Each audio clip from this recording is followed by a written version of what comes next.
Hi guys, I'm Shmi and you join us back in the Ferrari California T because today we are departing Geneva. We've had an amazing Geneva motor show. Well, the drive down in this car was amazing. It feels so long ago because we've been in the show now for 3 days, but we've seen a lot of very, very special cars being revealed at this year's Geneva Motor Show. The Bugatti Chiron, the Lamborghini Centenario, we've had the Pagani Huayra BC, some pretty awesome stuff at the Koenigsegg stand.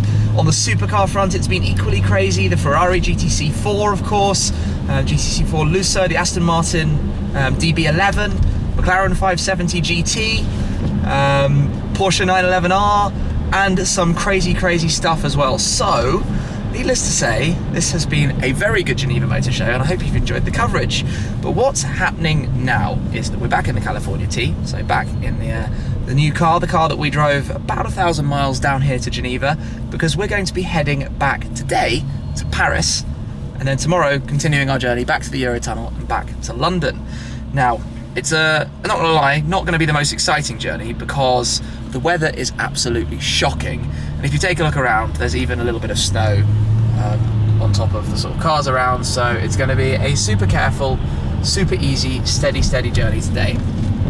As we make our way about 5 hours today back to Paris. And then from Paris, it's another 6 or so tomorrow back home. We're just gonna stop in Paris and see what happens. We're going to be catching up with some other YouTubers on the road along the way, some people you will know, so we will do our best to stick the camera in their faces and see who we can find. But 5 hours or so on the road, this is our home for now. We will catch up with you on the way. We're in a tunnel following those two gritters, so we're keeping our distance way back, because obviously they're throwing out salt and we want to look after the cars. But what else to do? But a little bit of misbehaviour in the tunnel, given that we're barely moving anyway. And we've got two guys behind us now. We can't hear them, which doesn't help. Maybe I can get them to misbehave.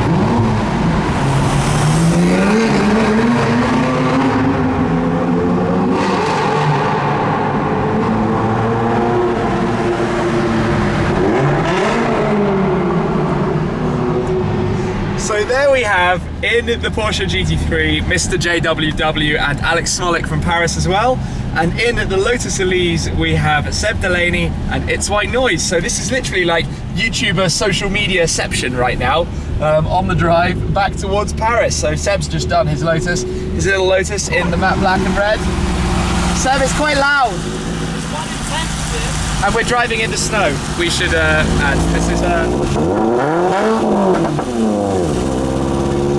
a very, very unusual scenario, but obviously take it very, very steady. And driving in weather like this is where in a car like this, 560 horsepower from this car's twin turbo V8, if you were to put your foot down, it's gonna slip. This is where you have to be super, super delicate. Any throttle inputs, brake inputs have to be gentle, gradual, careful. We should be okay. It's positive degrees, it's not negative. And yeah, fingers crossed, all is well. But now we're driving with the other guys. I think this is going to be a fun drive. We're probably the ones in the most comfort, which is very important given that we're just going to be taking it steady anyway. Well, on we go.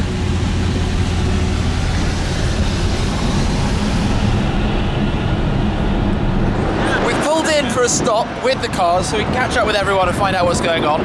James and Alex have been driving in the GT3 and I'm going to be jumping in with James next in the GT3. Seb! Yeah. How are you, Seb? I'm cold, if you want to know the truth. It's absolutely freezing. How's your car? Yeah, it was quite a nerve-wracking drive, wasn't it? Yeah, it wasn't ideal. Yeah. So James is posing beautifully. I'm actually the best photographer. My friend's it's fabulous. It's all about the camera. There it is. MrJWW, Elizabeth from itswhitenoise, whose cars I was driving recently. Thank you very much. You're welcome. And lurking in the back we have Mr. Smolik, Alex. Smolik, and it's raining and I'm a bit cold right now, but you know. Oh well. I can fair dues. Alex is going to jump in the Cali T now with Ben, who's disappeared. This is. You want the truck in the background? Right, let's just get in the car. We're going. I was going to say.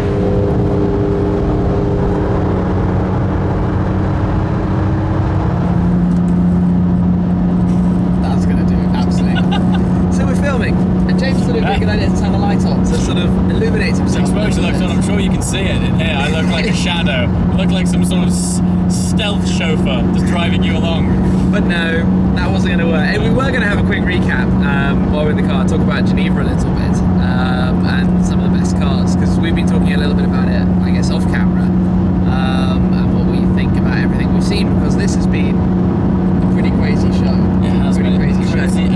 And there are like the sort of completely obvious standout cars that you go to see. You know, the Bugatti Chiron, we're all waiting for it. Yeah. The Lamborghini Centenario that comes along, and everyone's like, oh my gosh, what is this? Yes. But those are kind of, you know, regular things for the show, and it's perhaps more exciting to see some of the surprises. I know for me, the car, well, obviously the 675 LT Spider has been a big one to look at, but also the GTC Forluso. I can very, very much see myself in one of those to replace my FF down the line. Yeah, very much so.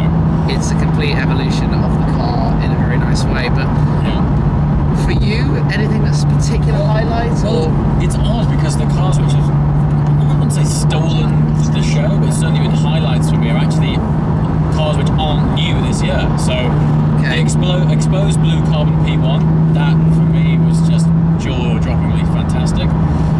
And also, even though Ford didn't make a big song and dance of it, when I walked up the steps upstairs there and saw that GT40, I was blown away by it. GT. The Ford GT, sorry. Old one. Anyway, yeah, it's been a long day. Ford GT, that thing aesthetically blew me away, man. It's just, it looks so good. So yeah, it's actually been the cars at the show which aren't new that have actually taken my fancy. Same again with the Regera. It's not a new car this year, but it was very nice to see it. Exactly, it was very cool to see it in something that isn't that ice blue shade, because ever since it was unveiled last year, even all of the press material since has been in that ice blue colour, so that's been cool. Not bad, yeah. So it's been a very, very full show, an awful lot to see, and we're all a little bit exhausted. Ready for the journey home. That's it. Although I'm not going to lie, I feel like I get down a pretty good car for it. Have you ever been in a California T? No, I haven't. So James is a big Ferrari guy. James has been, let me see if I can get it all right, Speciale, F12, 458 Italia, two 458 Italias. Might as well be Mr. Ferrari. Quite a few cars. A couple of Ferraris in the last couple of years. No, I've been quite impressed by the Cali T, because it has where it's done so well, certainly for us driving, is that in the twisty roads it actually has the very Ferrari kind of pointy direct steering. You should give one a go. Do you know, actually, when you were driving past me and earlier on, when we were in the tunnels, it does sound better than I thought it would. Yeah, exactly. I've been liked it a lot. So quick roundup. We will continue on the road. Yeah, how far are we now from Paris? Like, the last sign I saw was like 250 kilometers, something like that. So it's not, still feels like a long way. Too bad. But we'll get into Paris.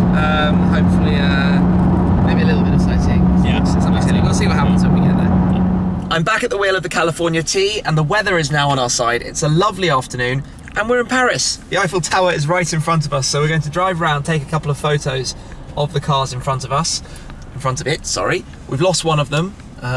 Traffic and no problems on the way in. It's been a wonderful journey. Much more at home with the nicer weather on our side. And yeah, quite excited to be back here in the capital of France, of course, for a quick one-night stopover.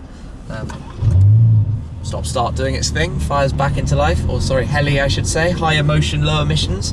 Oh, okay, that was very French. He just turned right from the left lane, which is completely what you do on a 3-lane road. So we'll just head round, find somewhere nice to pull up.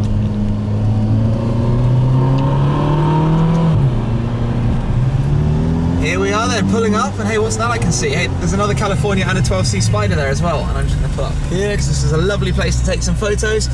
Out to the left, check that scenery out. Eiffel Tower, so let's jump out, take some pics, see what's what. Is this an easy... Actually, it's easier to get out than to get in. Yeah? Yeah, getting in was the hard part. We've got double angles of Alex getting out of Seb's car. Yeah. Yeah, so here we are. A couple of people spotted that we posted on Instagram that we were coming. No idea where the Porsche is, but we'll hopefully find it shortly. Good drive. Say hello, and then we'll head over to our hotel a little bit later. We have been here now for, well, let's say about 45 minutes, and we're still missing the Porsche. MrJWW, you have not done a wonderful job here. Seb is so bored, he is actually going to leave. No, he's just going for a run round quickly. And then we will hopefully get the Porsche, and then it will be the trio.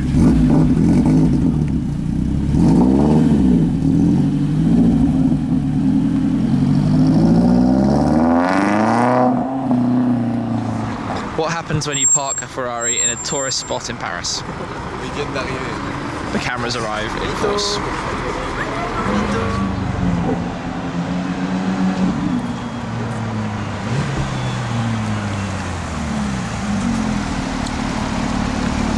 I've got a bone to pick with you.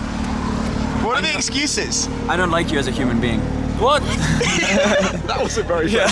We had Porsche sat-nav went wrong on us. I went on edge and the sat-nav wouldn't connect. And then I ended up typing in the... So the lesson of the day is follow Ferrari and Lotus navigation. Yeah. No, not Lotus. I just followed you. Okay. Follow Ferrari. All done for today then, and tomorrow we're going to be setting off back to the Eurotunnel and back to England. But this has been fun. The California T's done everything we wanted of it, and it's lovely to be back here in Paris. But I'll wrap it up for today. Well, good morning. The weather is no better today. It is horribly wet, but we are going to be making our way back to London. So I'm going to be in the California T. It's rather windy too, so I apologise for that. The Eiffel Tower is right there. We're ready to say farewell to Paris, again with the GT3, with James, and also with the Lotus that is hiding behind James. How's it going, James? Tired, dishevelled and cold. But we are in Paris. And this is quite cool. And very cool. London is calling. London is calling. Let's go. A fairly long drive then, and the weather has changed on us big time. It's now sunny and absolutely lovely, and having been through the rain, the cars are now quite clean, which is also a little bonus. I probably should have got my sunglasses out for the day though, but we're going to board the Eurotunnel train, make our ways over to the UK, and it'll be good to be back home. We're now on the train, but it took a bit of work to get here, because the first one we were loaded on actually had a problem, so we all got turned around, unloaded, and an hour later went on to another Eurotunnel train. So we've got two cars here, and then Seb, who had sort of disappeared off, is somewhere way up that way. It takes forever to walk up these trains because it's always hard work. But we're going back to England. I'm rather excited, and then I go straight to drop my stuff at my home and then take the California T back to Ferrari. So the end of this sort of adventure with the car. Sad times. I will probably just catch up with you when we're at the Ferrari office. Well, here we are, back where it all began about 8 days ago. An epic adventure, just over 1,500 miles driving in the Ferrari California T. And like I said at the start, this really was a very good choice of car for this trip. A proper GT car, but still a lot of fun on the tight and twisty sections down in the Alps as we made our way down to Geneva, the road to the Geneva Motor Show. So you can check back for my full driving video for some full sort of thoughts about the experience driving the car, but it's been an awful lot of fun. The motor show was amazing. I really enjoyed looking at the GTC4 Lusso as well. Obviously Ferrari's showing at this event. But I've got to say farewell, which is always a very, very sad time, especially when you become this attached to a car, spending this long driving it. But yeah, really good experience. Very much enjoyed this one. And I think that's pretty much a wrap for the Geneva Motor Show. So thank you very much for watching. I hope you enjoyed the coverage of the road to Geneva in the Ferrari California T. I will catch up with you again very soon. Cheers. Okay, so here we go. P1 time. Got the lift system up already. That's going to make it easy to get. If Porsche offered me a GT3 RS, I would not take a second to think about buying one. Let's jump in.